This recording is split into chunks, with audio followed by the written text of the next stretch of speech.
Amaka was 14 when her childhood ended. It wasn't marked by a celebration, nor was it a choice she made.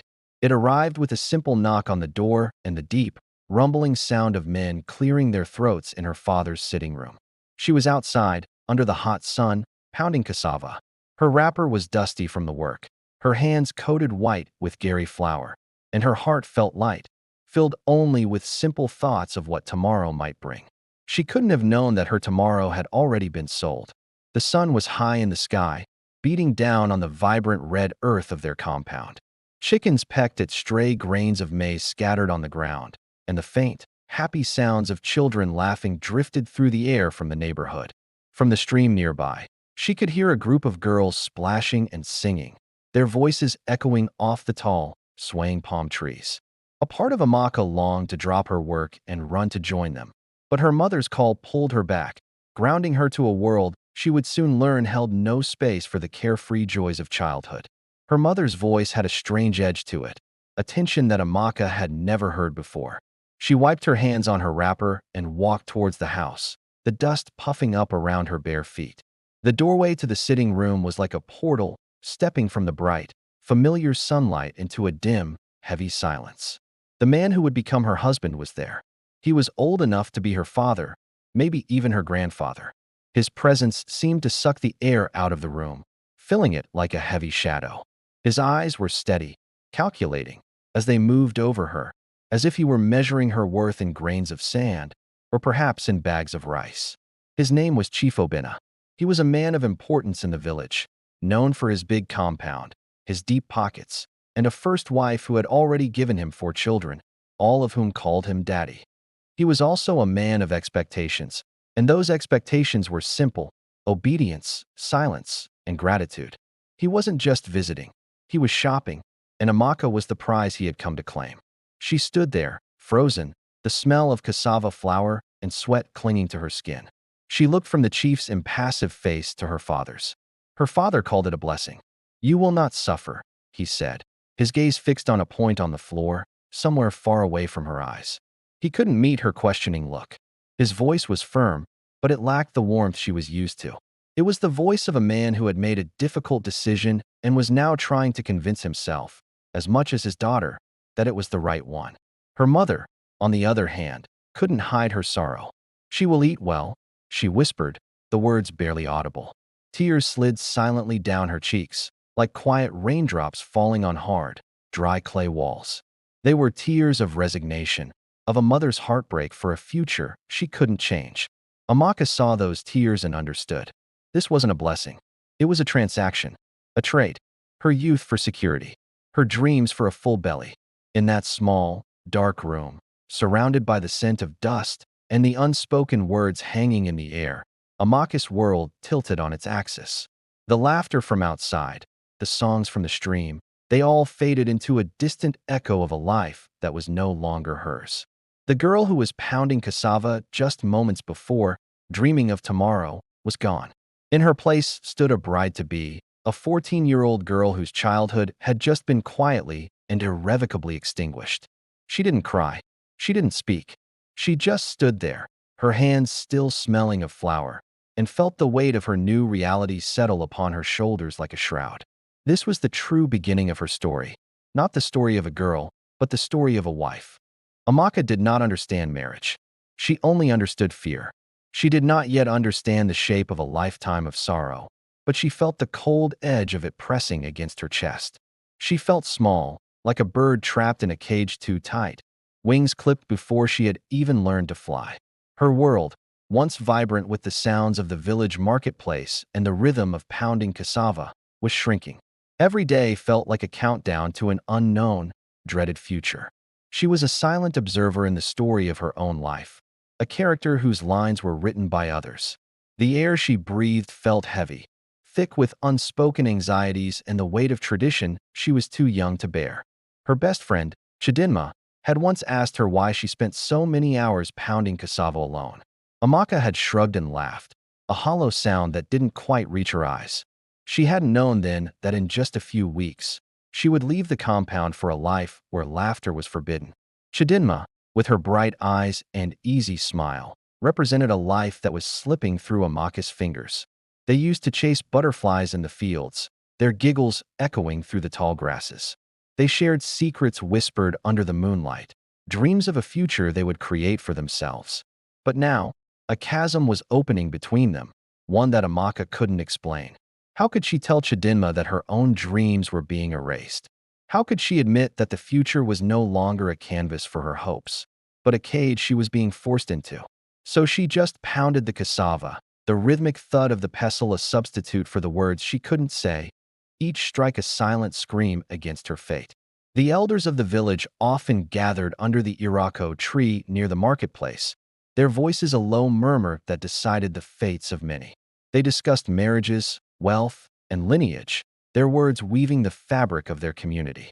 Amaka had seen them nod, whisper, and gesture toward her family compound the day her marriage was arranged. She had watched from a distance, her heart sinking with each knowing glance.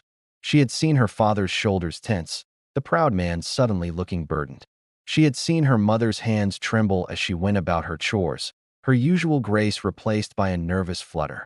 The entire atmosphere in their home had shifted, as if a storm cloud was permanently fixed above their roof. But no one asked her opinion. Not once. Her voice was a forgotten note in the chorus of family duty and ancestral will. She was a pawn in a game she didn't understand, her feelings deemed irrelevant. "You are of age," the village elder had said, his eyes squinting against the harsh afternoon sun. His face was a mask of wrinkles, each one a testament to the traditions he upheld so rigidly. "It is the will of the ancestors. You will honor your family." His words were not a suggestion. They were a decree, as final as the setting sun. Honor. The word echoed in her mind, but it felt empty, disconnected from the terror that was blooming in her heart. What honor was there in this sacrifice? What glory was there in a union built on fear? Amaka wondered silently. Did the ancestors approve of this?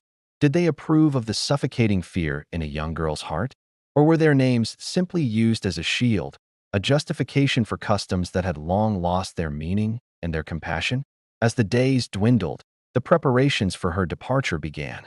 Colorful fabrics were brought into the compound, gifts from the groom's family.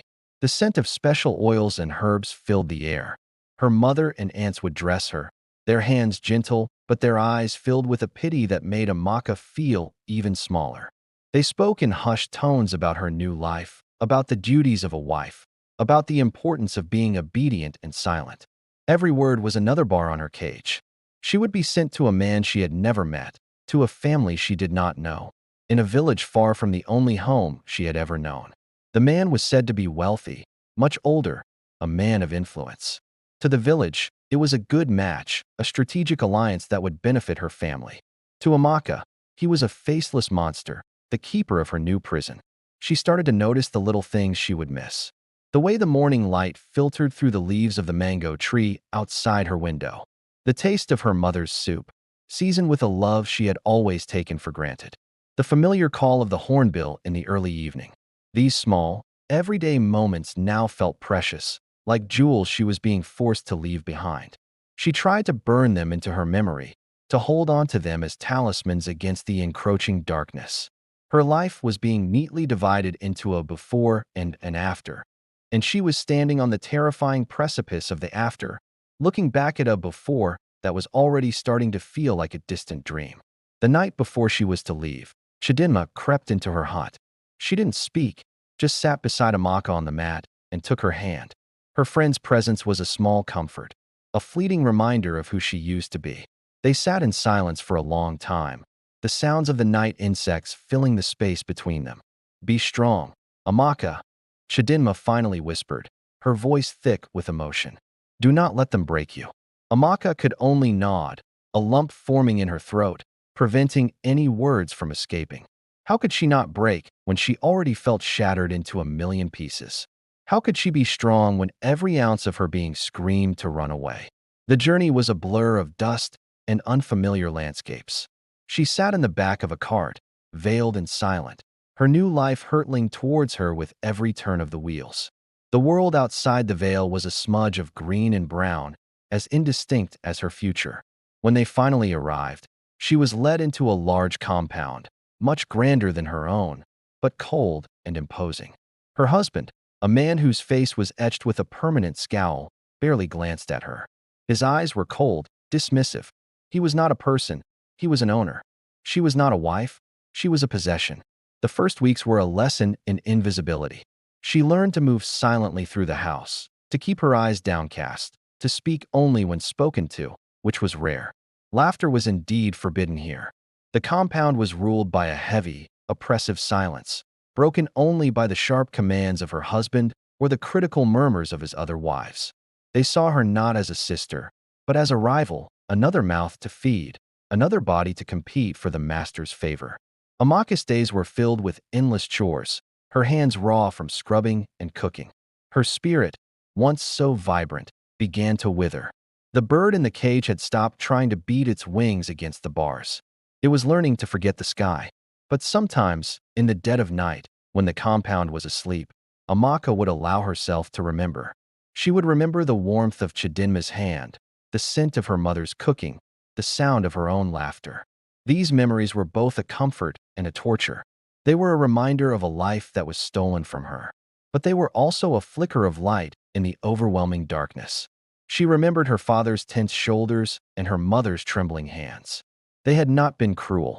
They had been trapped, just as she was, in a web of tradition and expectation. And as she lay on her mat, a single tear tracing a path through the dust on her cheek, a tiny, defiant thought took root in her heart. She was a bird in a cage, yes. Her wings were clipped, but they could heal. She was young, and the will of the ancestors, she decided, could not possibly be a lifetime of sorrow. It was a small spark, a dangerous one, but it was hers. And in a life where she owned nothing, a single spark of hope was everything. She did not know what the future held, but for the first time since the elder's decree, she felt not just the cold edge of sorrow, but the faint, resilient pulse of her own will to survive. The first night in that house, she cried until her body shook. The walls smelled of dust and old wood. The air was heavy with the scent of roasted yam and palm oil, a mixture meant to comfort, but instead suffocating in its presence. Every corner seemed to watch her, as if the furniture itself had judged her and found her lacking. The first wife, Ngozi, watched her with cold eyes. She did not shout. She did not insult her. Her cruelty was quieter, measured, deliberate. It had the slow, painful patience of winter frost, freezing the soul without breaking the skin. "You are a child," she said once, her lips curling into a sneer. "But you will learn." And Amaka learned. She learned to wake before everyone. Before the roosters even thought to crow, before the other women returned from fetching water at the stream, she was already up, balancing the heavy calabash on her head with trembling arms. She learned to cook without tasting, preparing mounds of pounded yam and pots of egusi soup that were immediately criticized for being too thick or too watery, too salty or not salty enough. It was never right. One morning, while scrubbing the rough floor with handfuls of water and sand, Amaka whispered to herself, a promise breathed into the dusty air, "I will survive. I have to." She did not yet know how she would, but she knew with a bone-deep certainty that she had no other choice. Ngozi often stood behind the doorway, a silent, menacing shadow, watching. Her presence was a weight on Amaka's shoulders. "You will never have respect here," she said one morning as Amaka dried her hands on her worn wrapper. "You are not my child. You do not belong." Amaka did not answer. She simply bent to the fire to stir the soup, letting the smoke sting her eyes until they watered, masking the tears that threatened to fall. She let the words enter her skin, prickling like thorns, but she refused to let them break her spirit. Each morning was a new battle, and each sunrise found her ready, if not willing, to face it. Ngozi's tests grew more difficult. She would hide the salt, spill the water Amaka had just fetched, or send her on pointless errands just as the evening meal needed to be served. The other wives, caught between pity and fear, mostly kept their distance. They offered no comfort, no words of encouragement. To align with Amaka was to draw Ngozi's ire, a risk no one was willing to take. Amaka's only solace was in the small, quiet moments she stole for herself. A brief pause by the stream to watch the water ripple over the stones, the feel of the cool morning breeze on her face before the household awoke, the secret satisfaction of a perfectly cooked meal, even if no one else would acknowledge it. These were the threads she wove into a tapestry of resilience. One afternoon, Ngozi called her to the main courtyard. She held up a beautifully woven basket, intricate and colorful. "My mother gave this to me," Ngozi said, her voice flat. "It is my most prized possession. I want you to wash it." Amaka's heart sank. Washing such a delicate, dyed basket would ruin it. The colors would bleed, the fibers would weaken. It was a trap, a test designed for failure. "But it will be destroyed," Amaka said softly, her voice barely a whisper. Ngozi's eyes flashed with cold fire. "Are you disobeying me? Do as you are told." With a heavy heart, Amaka took the basket to the stream. She looked at its beautiful patterns, the work of a master weaver. She couldn't bring herself to plunge it into the water. Instead, she sat on the bank, the basket in her lap, and thought. She could not disobey, but she could not destroy it either. A plan, fragile but daring, began to form in her mind. She spent the rest of the afternoon gathering specific leaves and roots she had seen the village elders use for cleaning delicate cloths. She carefully prepared a gentle, non-abrasive cleaning paste and meticulously, painstakingly, cleaned each fiber of the basket with a soft cloth, avoiding water entirely. She worked until her fingers were raw and the sun began to set. When she returned, the basket looked brighter, cleaner than before, its colors vibrant and unharmed. She presented it to Ngozi, her heart pounding in her chest. Ngozi took the basket, inspecting it from every angle. She ran her fingers over the weaving, her expression unreadable. For a long moment, the only sound was the crackling of the cooking fire. Amaka held her breath, bracing for the inevitable outburst, the punishment she was sure would come. But it didn't. Ngozi simply looked at Amaka, a flicker of something unidentifiable in her eyes. Was it surprise? Grudging respect? And then she turned and walked away without a word. For the first time, Amaka had not just endured. She had outsmarted her tormentor. That small, silent victory was a seed. It was the first sign of a strength she was only beginning to understand she possessed. That night, as she lay on her mat, the familiar scent of dust and yam in the air, Amaka did not cry. She stared into the darkness, and for the first time since arriving, she felt a glimmer of hope. The whisper returned, no longer desperate, but firm. "I will survive." She now knew, with a growing certainty, that she would find a way. The path ahead was still fraught with danger and cruelty, but a fire had been lit within her, a quiet flame of defiance that even the coldest winter frost could not extinguish. She was not just a child anymore. She was a survivor, learning to navigate the treacherous currents of her new life, not by fighting the waves, but by learning how to swim. The journey was far from over, but the first step had been taken. The fight for her spirit had begun. One child came, then another, and another. 7 children in all. 7 reasons to breathe when breathing hurt. Each birth brought a flicker of joy, but it also carved deeper lines of fatigue and worry into Amaka's face. How would she feed them all? How could she keep them safe? How could she shield them from Ngozi's endless wrath? Ngozi, the first wife, never forgave her. It was a wound that refused to heal, and she picked at it daily. When the soup burned on the fire, it was Amaka's fault. When the children fell sick with fever, it was Amaka's fault. When the chief, their husband, frowned for any reason at all, it was always Amaka's fault. This blame was a heavy cloak she was forced to wear every single day. The disparity was stark, a daily reminder of her place. Amaka and her children slept on thin, worn-out mats on the hard floor, while Ngozi's children rested on thick mattresses. Her children wore hand-me-downs, clothes that were often too big, sometimes torn, and always a source of quiet humiliation. They felt the shame in the way the fabric hung off their small frames, a constant announcement of their status as second best. Still, Amaka stayed. She endured the whispers, the glares, the constant chipping away at her spirit. Why? Because the cries from her children's hungry mouths were louder than the screams of her own wounded pride. Because the gnawing fear of hunger is far more terrifying than any insult. She stayed because a mother's love is a stubborn, unyielding thing. It simply does not know how to run away. It only knows how to stand its ground, to protect, to endure. One evening, as the shadows grew long in the compound, her eldest daughter, Ijeoma, tugged at her sleeve. Her voice was a small, quiet thing, barely a whisper. "Mama, why do we always eat last?" she asked, her big eyes searching Amakas for an answer she could understand. Amaka looked down at her daughter, mustering a tired smile. She pulled Igioma close, stroking her hair. Because love, my child, is sometimes quiet, she explained softly. It doesn't always shout. But we will be okay. I promise you we will rise. You and your brothers and sisters. Just trust me. It was a promise whispered in the dark, a seed of hope planted in a field of hardship. Then, one Harmattan morning, everything changed. Death came quietly, without a sound. Chief Obina, their husband, did not wake up. Amaka, 6 months pregnant with her 8th child, felt a cold dread settle in her stomach.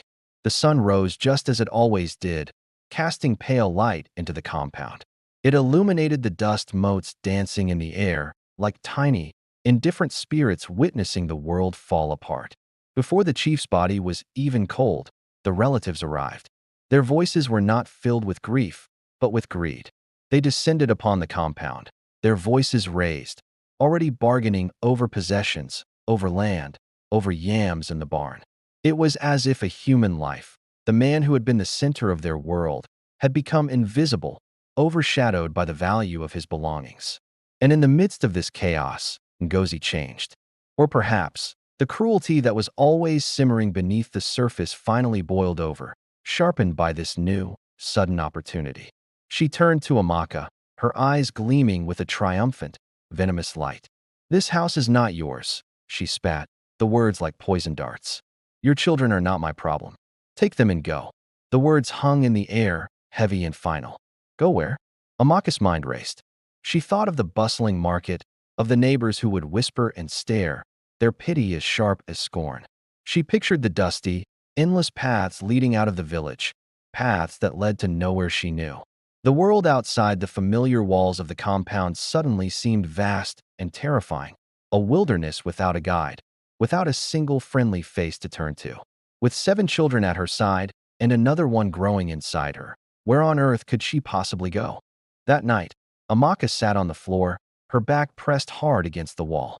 Her belly was round with new life, and her children were asleep all around her, scattered like fallen autumn leaves. The single candle on the table flickered, its light throwing shadows that danced across the room like phantoms from another world. And for the very first time, a thought, sharp and clear, cut through the fog of her exhaustion. Leave them. The thought was a whisper, a venomous temptation. Leave them here. Let Ngozi keep them. Just start over somewhere new. Be young again. Be free again. For a fleeting second, the idea tasted incredibly sweet, like the first sip of cold, clean water on a desperately hot day. It promised an escape, a life she thought she had lost forever. But then, in the quiet of the room, her smallest daughter, Adiz, murmured in her sleep, a single, soft word. Mama. That one word shattered Amaka's resolve. The dam of her restraint broke, and she began to cry.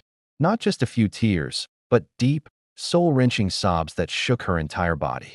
She cried until the sun began to peek over the horizon, until her chest burned with a raw ache, and her eyes were swollen nearly shut. When the first light of dawn filled the room, painting the walls in shades of gray and pink, Amaka had made her choice. She would stay, but staying came with a price, and Ngozi made sure to collect her payment every single day. She punished Amaka for choosing her children. She would deny Amaka food, sending her to bed with a stomach that growled with hunger. During meals, she would cruelly send the children away, making them watch from a distance as others ate. If they dared to talk back or question her, Ngozi's hand was swift, and her words were even swifter, calling them bastards, burdens, curses that had been brought upon the house. One particularly grim, rainy morning, the tension snapped. Ngozi, in a fit of rage, smashed a plate of yam right on the floor, the pieces scattering like broken promises.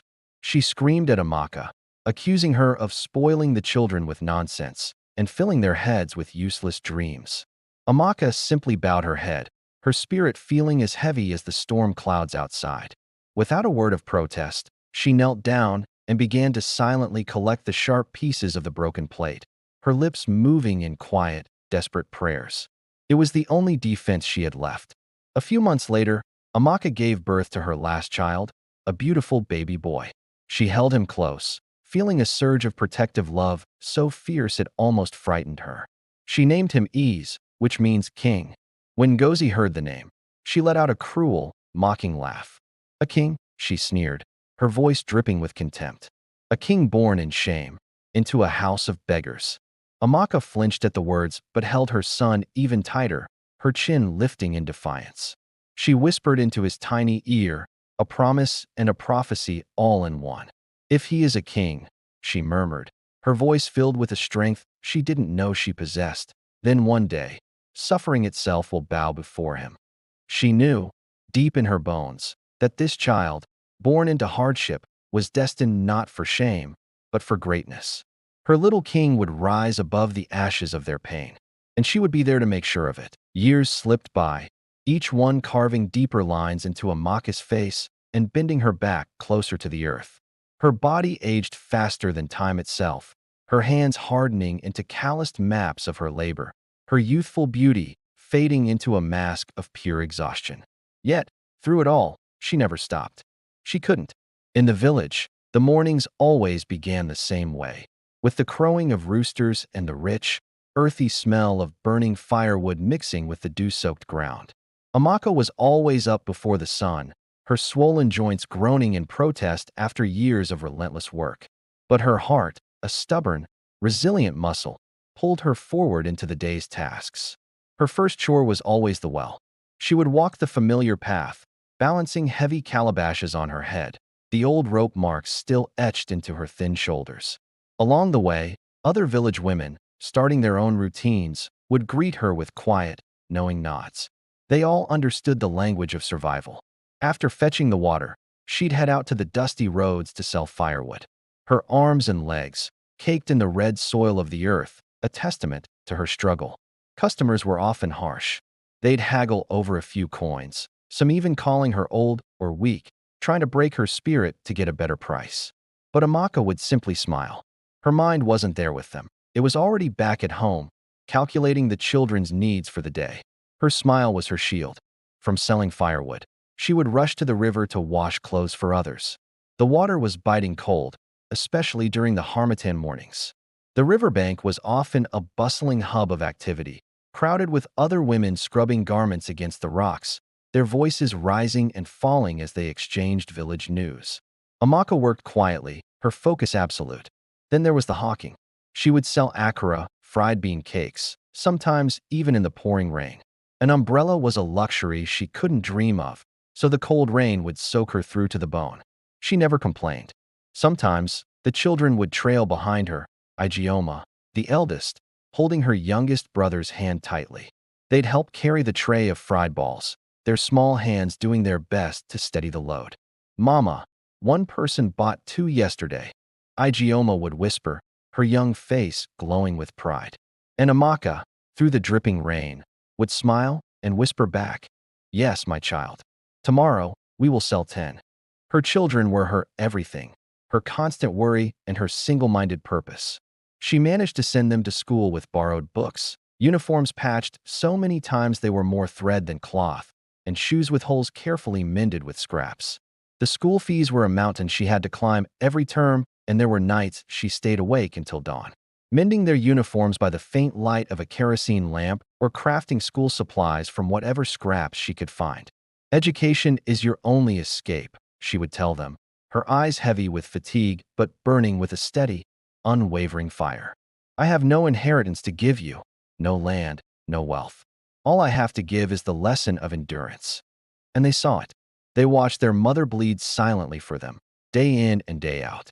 Children who grow up watching that kind of sacrifice, they never, ever forget. At night, long after the market had closed, after the last chore was done, after the endless cycle of work had finally paused, she would collapse onto her thin mat. Her body would ache with a pain so deep it felt like it had settled in her bones. In the quiet darkness, she would whisper to herself a promise and a prayer. One day you will rise, my children. One day."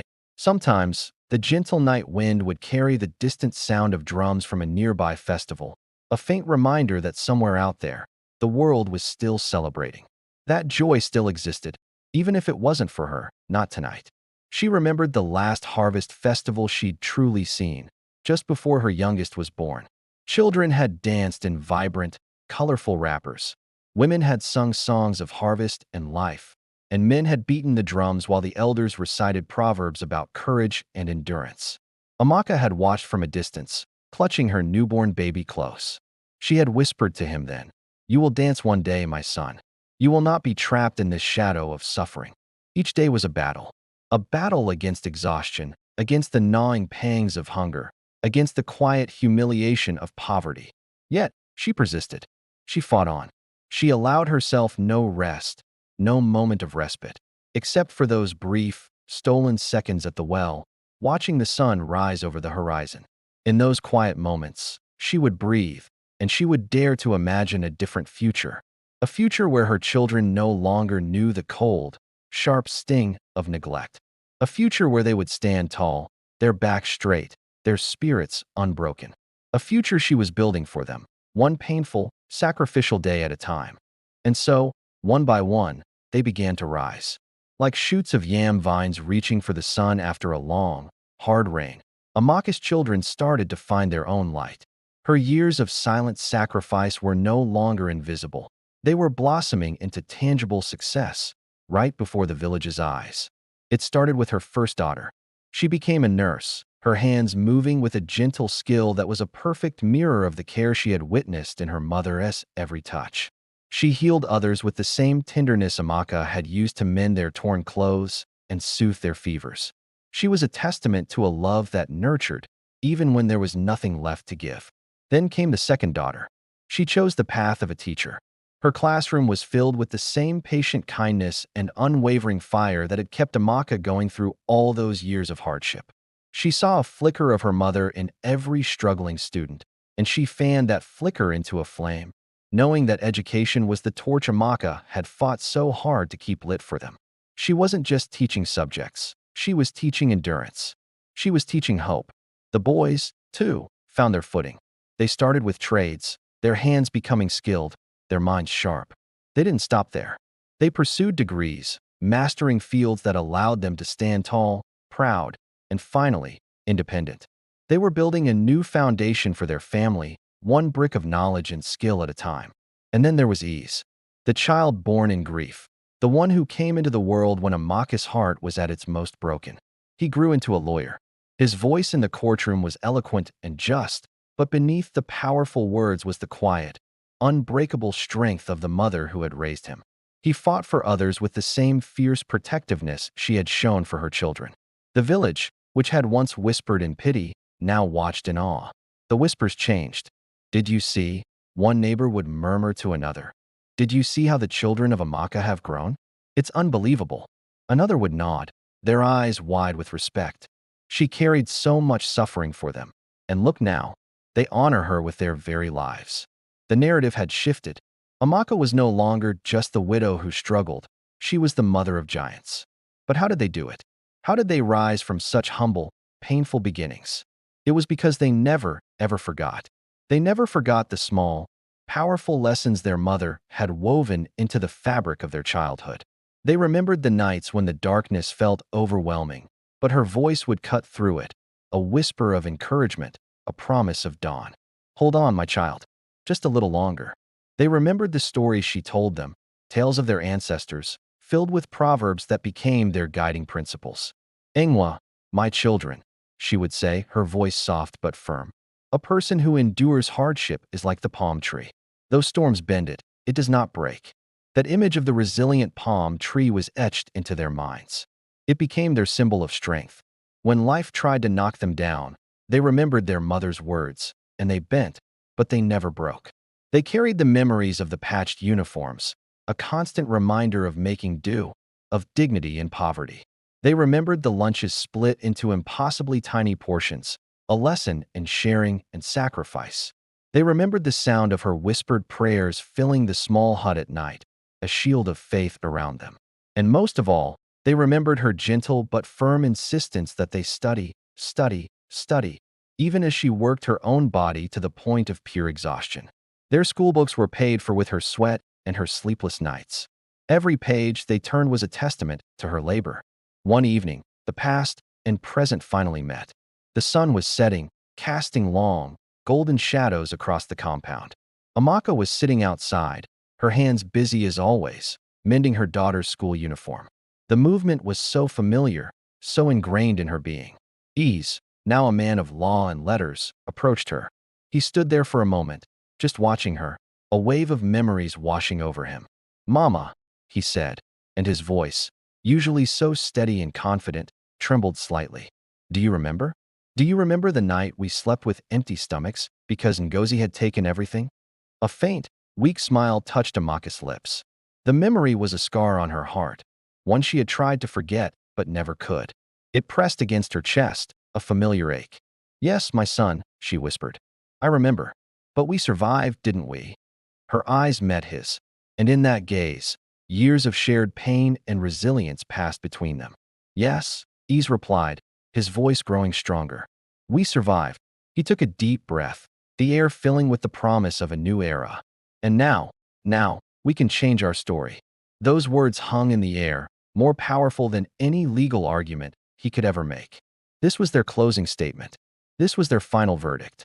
And they did change it. Their rise wasn't just about money or status, although those things did come. It was something deeper, something more profound. It was a rise in dignity. It was a rise in respect from the very people who had once looked down on them. It was the quiet, solid knowledge that their mother's sacrifices had been the fertile ground from which their successes had grown. They were who they were because she was who she was. Every small victory felt like a tribute to her. A scholarship won, a first job secured, a word of recognition from a community elder. Each one was a flower laid at the feet of Amaka's endurance. They were building a monument to her, not of stone or bronze, but of their own achievements and good character. Amaka watched them. She watched her children grow into these incredible adults, and her pride was so immense it was almost overwhelming. It was a pride tempered by a deep sense of awe.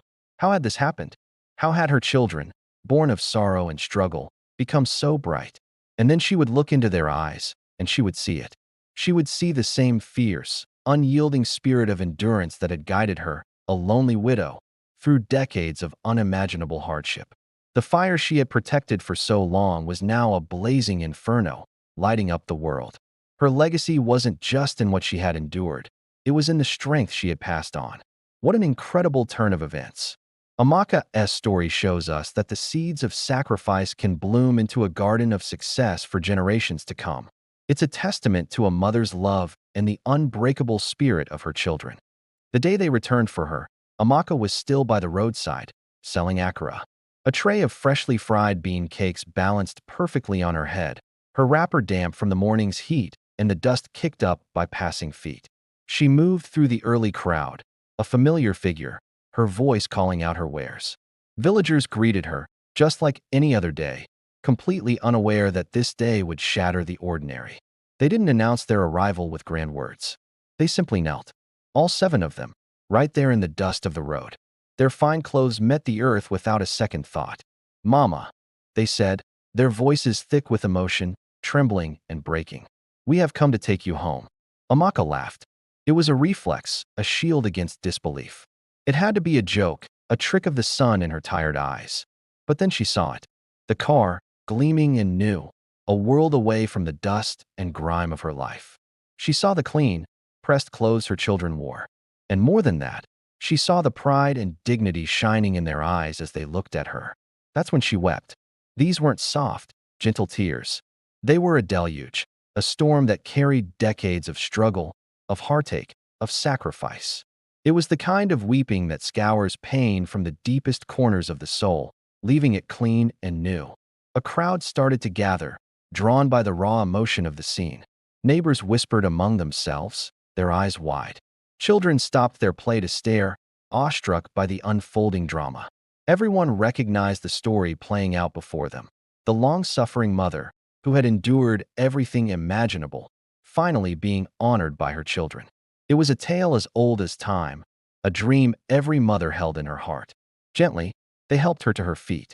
They lifted her carefully, as if she were made of the most fragile glass, and guided her toward the car. Her hands, so rough and calloused from years of hard labor, were now held with a delicate reverence, as if they were priceless artifacts, each line and scar telling a story of love and survival. As she was settled into the plush seat, she looked back one last time.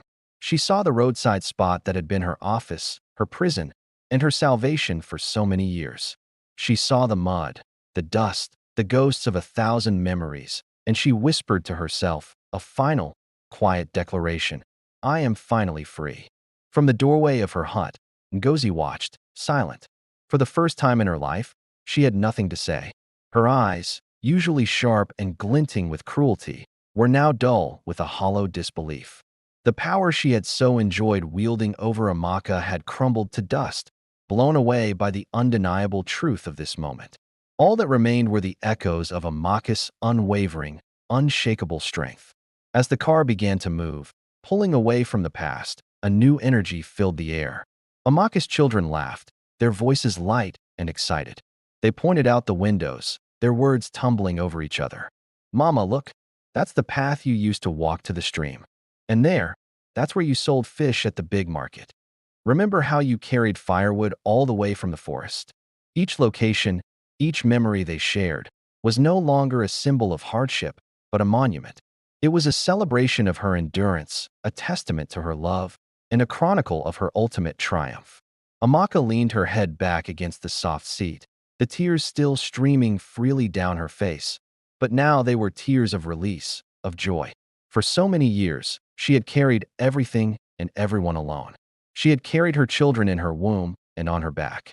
She had carried the burden of their future, the weight of their hunger, and the crushing heaviness of her own silent pain. But now, in this shining car, on this road to a new life, they were carrying her. Gently, proudly, and with a love so profound it healed every old wound. The journey home had finally begun. Have you ever wondered about the true cost of a mother's love? It's not something you can count in dollars or cents. Sometimes, the price is paid in sleepless nights, aching backs, and hands worn rough from endless work. It's a story many of us know, a story embodied in women like Amaka. Let's talk about Amaka. Today, if you visit her, you'll find a quiet house, a sanctuary. The floors are clean enough to reflect the sunlight, and the beds are warm and inviting. Her hands, which once knew nothing but labor, are now soft. Her back, once bent under the weight of the world, can finally rest against a comfortable chair. She has arrived at a place of peace, a destination she fought so hard to reach. But peace doesn't always erase the past. Sometimes, in the dead of night, when the house is still and the world outside is asleep, the echoes of her former life find their way into her dreams. Amaka wakes up, her cheeks wet with tears. It's not a loud sob, but a quiet, heartbreaking cry that carries the weight of years. Her children, now grown and strong, hear her. They rush to her bedside, their faces etched with concern. Mama, what is it? What's wrong? They kneel beside her, their presence a comforting balm. Amaka looks at their loving faces, the very reason for her struggle. She wipes her tears, and a smile, though weak, touches her lips. It's a smile that holds a universe of stories. It's nothing, my loves, she says softly. I was just remembering. I was remembering the woman I used to be. In that moment, an unspoken truth fills the room. Her children hold her, their arms a fortress of love around the woman who was their first home. They understand. They know their mother's survival isn't a simple fairy tale. It's not a story where life suddenly became kind, where a magical solution appeared and erased all the hardship. No, Amaka's story is one of sheer, unyielding willpower. It's the story of a mother who looked into the face of despair and refused to blink. It's the story of a woman who felt the crushing weight of poverty and the sharp sting of pain, day after day, and still chose to get up every morning. She chose to fight, not just for herself, but for the little hands that held hers, for the innocent eyes that looked up to her for everything. Some mothers do not survive because life was kind to them. They survive because they are warriors. They survive because they refused to abandon love, even when love was the heaviest thing they had to carry. When every instinct might have screamed to run, to save herself, Amaka stayed. She stayed through the hungry nights when one small meal had to be divided into many. She stayed through the sicknesses, the worries, the uncertainty of tomorrow. She stayed when her body ached and her spirit felt like it was about to break. She stayed because leaving her children to face the world alone was a fate more terrifying than any hardship she could endure. Her love for them was an anchor in the most violent of storms. And because she stayed, something miraculous happened. Poverty, that relentless giant, eventually lost its grip. It couldn't defeat a mother's resolve. Pain, that constant, unwelcome companion, ultimately failed. It couldn't break a heart so full of love. Her sacrifice became the foundation upon which her children built their lives. They didn't just survive, they thrived. They became her living legacy, her victory. Today, they are her pride, her joy, her greatest accomplishment. Her children became her crown, a crown not of gold or jewels, but one forged in the fires of sacrifice and polished with the brilliance of their success and happiness. When you look at Amaka now, you see more than just a woman in a quiet house. You see a queen. Her throne is a simple chair, her kingdom is her family, and her crown is the love that she gave, which has now returned to her 1,000 times over. Her story is a powerful reminder that the most profound strength is often found in the quietest acts of love, in the simple, monumental decision to stay. This is a tribute to all the Amakas of the world, to the mothers who fought battles no one saw, who carried burdens no one knew. Your love didn't just build a family, it built the future. Thank you for staying. Thank you for watching and listening to this story. If it resonated with you, please consider liking this video and subscribing to our channel for more stories that touch the heart. We'll see you next time.